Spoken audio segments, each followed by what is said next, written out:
ಚಿತ್ರದುರ್ಗದ ರೇಣುಕಾಸ್ವಾಮಿ ಕೊಲೆಯ ಬಳಿಕ ಎಷ್ಟೋ ಕುಟುಂಬಗಳು ಅಂದ್ರೆ 10 ಕುಟುಂಬಗಳು ಈಗ ಆರ್ಥಿಕವಾಗಿ ಸಂಕಷ್ಟದಲ್ಲಿದ್ದಾವೆ. ಜೊತೆಗೆ ಅವ್ರಿಗೆ ದಿಕ್ಕು ತೋಚದಂತಹ ಪರಿಸ್ಥಿತಿ ನಿರ್ಮಾಣವಾಗಿದೆ. ಒಂದು ಕಡೆ ಹತ್ಯೆಯಾದಂತಹ ರೇಣುಕಾಸ್ವಾಮಿ ನಿವಾಸದಲ್ಲಿ ಅವರ ಪೋಷಕರ ಆಕ್ರಂದನ ಮುಗಿಲು ಮುಟ್ಟಿದ್ರೆ, ಮತ್ತೊಂದು ಕಡೆ ಆರೋಪಿಗಳ ಪೋಷಕರು ಅಂದ್ರೆ ಕುಟುಂಬಕ್ಕೆ ಆಧಾರ ಸ್ತಂಭವಾಗಿದ್ದಂಥ ಮಗ ಈಗ ಜೈಲಲ್ಲಿ ಕುಳಿತಿದ್ದಾನೆ. ನಾವು ಏನು ಮಾಡಬೇಕು ಅನ್ನೋ ಒಂದು ಪರಿಸ್ಥಿತಿಯಲ್ಲಿ, ಜೊತೆಗೆ ಕಾನೂನಿನ ಹೋರಾಟದ ಬಗ್ಗೆ ಅರಿವೇ ಇಲ್ಲ. ಯಾರ್ದೋ ಮೇಲಿನ ಅಭಿಮಾನಕ್ಕೆ ಆತ ಹೋಗಿ ಈ ರೀತಿ ಕೃತ್ಯವನ್ನು ಮಾಡ್ದ. ಆದರೆ ಅವರು ಮಾತ್ರ ವಕೀಲರನ್ನ ಇಟ್ಕೊಂಡಿದ್ದಾರೆ. ಆದರೆ ಇಲ್ಲಿ ಆರೋಪಿಗಳ ಪರವಾಗಿ ಅಥವಾ ಇಲ್ಲಿರುವಂತಹ ಚಿತ್ರದುರ್ಗದ ಆರೋಪಿಗಳು ಯಾರಿದ್ದಾರೆ ಅವರ ಪರವಾಗಿ ವಕೀಲರನ್ನ ಇಡೋದಕ್ಕೂ ಕೂಡ ಆರ್ಥಿಕ ಸಂಕಷ್ಟ ಎದುರಾಗಿದೆ. ಈಗ ಸದ್ಯ ನಾನು ಜಗದೀಶ್ ಅವರ ಮನೆಯಲ್ಲಿ, ಅಂದ್ರೆ ಜಗದೀಶ್ ಅಲಿಯಾಸ್ ಜಗ್ಗ ಯಾರಿದ್ದಾನೆ ಆತನ ಮನೆಯಲ್ಲಿದ್ದೀನಿ. ಈ ಸಂದರ್ಭದಲ್ಲಿ ಅವರ ಪೋಷಕರು ಏನು ಹೇಳ್ತಾರೆ ಅನ್ನೋದನ್ನ ಅವ್ರನ್ನ ಮಾತನಾಡಿಸಿ ತಿಳ್ಕೊಳ್ತಾ ಹೋಗೋಣ. ಅಮ್ಮ, ಈಗ ಜೈಲಿನಲ್ಲಿ ಇದ್ದಾರೆ ಜಗ್ಗ, ನೀವೇನಾದ್ರೂ ವಕೀಲರನ್ನ ಇಡೋದ್ರ ಬಗ್ಗೆ ಯೋಚನೆ ಮಾಡಿದ್ದೀರಾ? ಸ್ವಾಮಿ, ನಮ್ಗ ಅವ್ನು ನೋಡ್ಬೇಕು ಅಂದ್ರೂ ನಮ್ಮ ಹತ್ರ ದುಡ್ಡಿಲ್ಲ ಸ್ವಾಮಿ. ಹೋಗಿ ಅವ್ನು ನೋಡ್ಬೇಕು ಅಂದ್ರೂ ನಮ್ಮ ಹತ್ರ ದುಡ್ಡಿಲ್ಲ. ನನ್ನ ಮಗನ ಹೋಗಿ ನೋಡೋಣ ಅಂದ್ರೂ ದುಡ್ಡಿಲ್ಲ ನನ್ನ ಹತ್ರ. ಅವನು ಆಟೋ ತಕೊಂಡಿದ್ದ ಲೋನ್ ಮೇಲೆ ಆಟೋನು ಹಿಡ್ಕೊಂಡೋಗಿದ್ದಾರೆ.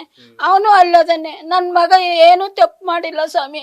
ಕರೆದ್ದಾರೆ ಅಂತ ಹೋಗಿದ್ದಾನೆ, ಅಭಿಮಾನಿಯಾಗಿ ಹೋಗಿದ್ದಾನೆ ಸ್ವಾಮಿ. ಈಗ ದರ್ಶನ್ ಅವ್ರಿಗೆ ಸಿ.ವಿ. ನಾಗೇಶ್ ವಕೀಲರನ್ನ ಇಟ್ಬಿಡ್ತಾರೆ, ದೊಡ್ಡ ದೊಡ್ಡ ವಕೀಲರನ್ನ. ನಿಮ್ ಮಗಂಗ್ ವಕೀಲರನ್ನ ನೋಡಿದಿರಾ? ಯಾರನ್ನಾದ್ರೂ ವಕೀಲ ನೋಡ್ಬೇಕು? ಇಲ್ಲ ಸ್ವಾಮಿ, ನಾವ್ ಯಾವ ವಕೀಲರು ನೋಡಿಲ್ಲ. ನಮ್ಮ ಹತ್ರ ದುಡ್ಡುನು ಇಲ್ಲ ಸ್ವಾಮಿ ಇಡಕ್ಕೆ. ಅವ್ರೇ ಈಗ ದಯವಿಟ್ಟು ಅವ್ರೇ ನನ್ನ ಮಗನ್ ಬಿಡಿಸ್ ಕಳಿಸ್ಬೇಕು.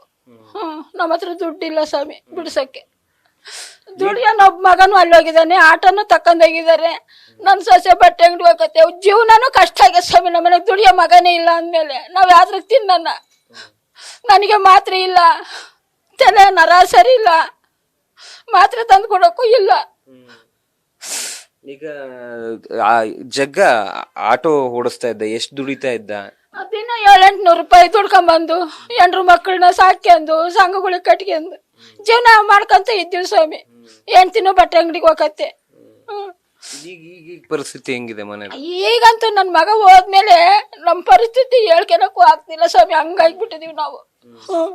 ಒಬ್ಬ ಹೀರೋ ಆಗಿ ಅವ್ರ ವೈಯಕ್ತಿಕ, ಅವ್ರ ಮನೆ ವಿಚಾರಕ್ಕೆ, ಅವ್ರ ವೈಯಕ್ತಿಕ ವಿಚಾರಕ್ಕೆ ಹಿಂಗೆ ಅಭಿಮಾನಿಗಳನ್ನ ಬಳಸ್ಕೊಂಡು ಜೈಲಿಗೆ ಹೋದ್ರೆ ನಿಮ್ಗೆ ಎಷ್ಟು ಕಷ್ಟ ಆಗುತ್ತೆ ಅನ್ನೋದನ್ನ ಹೋಗ್ಬಾರ್ದಾಗಿತ್ತು ಸ್ವಾಮಿ. ಇವ್ರು ಹುಡುಗರು ಕರ್ಕೊಂಡು ಹೋಗಿದ್ದಾರೆ. ಈಗ ಅವ್ರು ಏನಾದ್ರು ಮಾಡಿ ತೀರ್ಮಾನ ಮಾಡಿ ಕಳಿಸ್ಬೇಕು ಸ್ವಾಮಿ. ನಮ್ಮ ಹತ್ರ 1 ರೂಪಾಯಿನೂ ಏನಕ್ಕೂ. ಈಗ ನೋಡಿ, ಎಲ್ಲರೂ ಹೋಗಿ ಮಕ್ಕಳು ನೋಡ್ಕೊಂಡ್ ಬರ್ತಿದಾರೆ. ನನ್ನ ಮಗನ ಹೋಗಕ್ಕೆ ನಾವ್ ಇನ್ನೂ ಆಗಿಲ್ಲ. ಆ ಹುಡುಗಿಗೂ ರಜಾ ಕೊಡ್ತಿಲ್ಲ. ಅದು ಕೆಲಸದಿಂದ ತೆಗೆದ್ರೆ ನಾವ್ ಏನ್ ಮಾಡ್ಬೇಕು? ಆಗ್ತಿಲ್ಲ. ಆಟೋನು ಸೀಸ್ ಮಾಡಿದಾರೆ. ಆಟೋನು ಸೀಸ್ ಮಾಡಿದಾರೆ ಸ್ವಾಮಿ. ಅದು ಲೋನ್ ಮೇಲೆ ತಕೊಂಡಿರೋ ಆಟ, ಅದಕ್ಕೂ ಕಂತು ಕಟ್ಟಿಲ್ಲ. ಈಗ ಮುಂದೇನು ವಕೀಲರನ್ನ ಇಡ್ತೀರಾ ಅಥವಾ ಹೆಂಗೆ ಸ್ವಾಮಿ? ನಮ್ಮ ಪರಿಸ್ಥಿತಿಗೆ ನಾವ್ ಹೆಂಗ್ ವಕೀಲರಿಲ್ಲ ಸ್ವಾಮಿ. ಅವರೇ ದಯವಿಟ್ಟು ಇಟ್ಟು ನನ್ನ ಮಗನ್ನ ಬಿಡಿಸ್ ಕಳಿಸ್ಬೇಕು. ಇಷ್ಟು ಕೇಳ್ಕೊಂತೀನಿ ನಾನು. ಹಿಂಗ ಆಗ್ಬಾರ್ದಾಗಿತ್ತು. ಈಗ ನಿಮ್ಗೆ ಮನೆ ಕಂಡೀಷನ್ ಹೆಂಗಿದೆ ಅಂತ ಹೇಳಿ ಸ್ವಾಮಿ. ನಮ್ಮ ಮನೆಗೆ ದುಡ್ಕೊಂಬರ್ಬೇಕು, ನಾವು ತಿನ್ಬೇಕು. ನನಗೆ ಮಾತ್ರ ನಿಲ್ ನೋಡ್ತಾವೆ, ನಮ್ಮ ಕೈಗಳು ನೋಡ್ತಾವೆ. ಇದು ತಲೆ ನರ ಸರಿ ಇಲ್ಲ ನನಗೆ. ಆಸ್ಪತ್ರೆ ತೋರಿಸ್ತಿದ್ದ, ಅದೇನೇ ಸ್ಕ್ಯಾನಿಂಗ್ ಅದು ಮಾಡಿಸ್ಬೇಕು. ನನ್ನ ಮಗ ಇದ್ರೆಲ್ಲ ನೋಡ್ಕೊಂತಿದ್ದ. ಇವಾಗ ನನ್ನ ಮಗನ ಎಲ್ಲದನ್ನ ನನ್ನ ಯಾರು ನೋಡ್ಕೊಂತಾರೆ? ಹೆಂಡತಿ ಮಕ್ಕಳನ್ನ ಯಾರು ನೋಡ್ಕೊಂತಾರೆ? ತುಂಬಾ ಕಷ್ಟ ಆಗಿದೆ ಸ್ವಾಮಿ ನಮ್ಮ ಜೀವನ. ಅಂದ್ರೆ ವಕೀಲರನ್ನ ನೀವು ಇಡೋದಕ್ಕೆ ಹಣಕಾಸಿಲ್ಲ. ಈಗ ಅವರೇ ಇಲ್ಲ ಸ್ವಾಮಿ, ನಮ್ಮ ಹತ್ರ ಹಣಕಾಸಿಲ್ಲ ಸ್ವಾಮಿ ಇಡಕ್ಕೆ. ಅವ್ನು ನೋಡ್ಕೊಂಬರಕ್ಕೂ ಆಗ್ತಿಲ್ಲ ನಮ್ಗೆ. ಹೋಗಿ ದುಡ್ಡಿಲ್ಲ ನನ್ನ ಹತ್ರ. ಅದು ಆಧಾರ್ ಕಾರ್ಡ್ ತಕೊಂಡು ನಾವು ಹೋಗ್ಬೇಕು. ನನಗೆ ಅಷ್ಟು ದೂರ ಹೋಗಕ್ಕಾಗಲ್ಲ. ಸದ್ಯ ಅವರ ಸಹೋದರ ಕೂಡ ನಮ್ಮ ಜೊತೆಯಲ್ಲಿದ್ದಾರೆ, ಅವ್ರನ್ನ ಮಾತನಾಡಿಸ್ತೀನಿ. ಸರ್, ಈಗ ತಾಯಿಯವ್ರಿಗೇನು ವಕೀಲರ ಬಗ್ಗೆ ಹೇಳ್ತಾ ಇದ್ರು. ವಕೀಲರನ್ನ ಇಡೋದ್ರ ಬಗ್ಗೆ ಏನಾದ್ರು ಪ್ಲಾನ್ ಇದೆಯಾ ಅಥವಾ ದುಡ್ಡು ಇದೆಯಾ ಇಲ್ವಾ? ಯಾಕೆಂದ್ರೆ 4 ಜನ ನೋಡ್ತಿರೋಂಥವ್ರಿಗೆ ಹೀರೋಗಳನ್ನ ಅಥವಾ ನಟರನ್ನ ಎಷ್ಟ್ರ ಮಟ್ಟಿಗೆ ನೋಡ್ಬೇಕು ಅಷ್ಟ್ರ ಮಟ್ಟಿಗೆ ಮಾತ್ರ ನೋಡ್ಬೇಕು ಅನ್ನೋದು ಗೊತ್ತಾಗ್ಬೇಕು. ಹಾಗಾಗಿ ವಕೀಲರು ಇಡೋದಕ್ಕೆ ದುಡ್ಡು ಅದರ ಏನಾದ್ರು ಇದೆಯಾ ಅಥವಾ ಇಟ್ಟಿದ್ದೀರಾ? ಅಂಥ ಪರಿಸ್ಥಿತಿ ನಮಗಿಲ್ಲ. ಯಾಕಂದರೆ ಅವತ್ತೇ ನಾವು ಜೀವನ ಮಾಡ್ತಿರೋದು. ಇವಾಗ ವಕೀಲರನ್ನ ಇಡ್ಬೇಕಂದ್ರೆ ಸಾಧನೆ ಇಲ್ಲ. ಯಾಕಂದರೆ ನಮ್ಮ ಪರಿಸ್ಥಿತಿ ನಮಗೆ ಗೊತ್ತಿದೆ. ಈ ವಕೀಲರು ಅಂದರೆ ಲಕ್ಷಗಟ್ಟಲೆ ಬೇಕು. ಇವಾಗ ಅಂತ ಇಡ್ಬೇಕಂದ್ರೆ ಮನೆ ಮಠ ಎಲ್ಲ ಮಾರ್ಕೋಬೇಕು. ಇರಾಗ ಹೇಳ್ಬಾರ್ದು, ಹತ್ರ ಇದೆ. ಯಾರನ ಹೆಲ್ಪ್ ಮಾಡಿದ್ರೆ ಇದು ಅಲ್ಲ ಈ ರೀತಿ ನೋಡ್ರಿ, ಇಡೀ ಫ್ಯಾಮಿಲಿ ನೋವಿನಲ್ಲಿದ್ದೀರಾ, ದುಡಿಯೋರು ಇಲ್ಲ, ದುಡಿತಿದ್ದಂಥ ಆಟೋನು ತಗೊಂಡೋಗಿದ್ದಾರೆ. ಹಿಂಗೆ ಅಂಧಾಭಿಮಾನಕ್ಕೆ, ಯಾರ ಮೇಲೇನೋ ಅಭಿಮಾನಕ್ಕೆ ಈ ರೀತಿ ಕೆಲಸಗಳನ್ನ ಮಾಡಿದ್ರೆ ಮುಂದೆ ಬೇರೆ ಅಭಿಮಾನಿಗಳಿಗೂ ಕೂಡ ಪಾಠ ಆಗ್ಬೇಕಿದು. ಎಷ್ಟು ಕಷ್ಟದಲ್ಲಿದ್ದೀರಾ ನೀವು ಅಂತ. ಇರೋದೊಂದು ಗಾಡಿ, ಇವಾಗ ಲೋನ್ ಐತೆ, ಇವಾಗ ಗಾಡಿನೇ ಎಳ್ಕೊಂಡು ಹೋಗ್ಯಾರ, ಇವಾಗ ಕಂತು ಬರತ್ತೆ, ಇವಾಗ ಕಟ್ಟಕ್ಕೂ ಅಮೌಂಟ್ ಇಲ್ಲ ನಮ್ಮ ತಗ. ಈಗ ಪರಿಸ್ಥಿತಿ ಹೇಳ್ಬಾರ್ದು ಅಂದರೆ ನೇಳಕ್ಕನಂತ ಪರಿಸ್ಥಿತಿ ಇದೆ.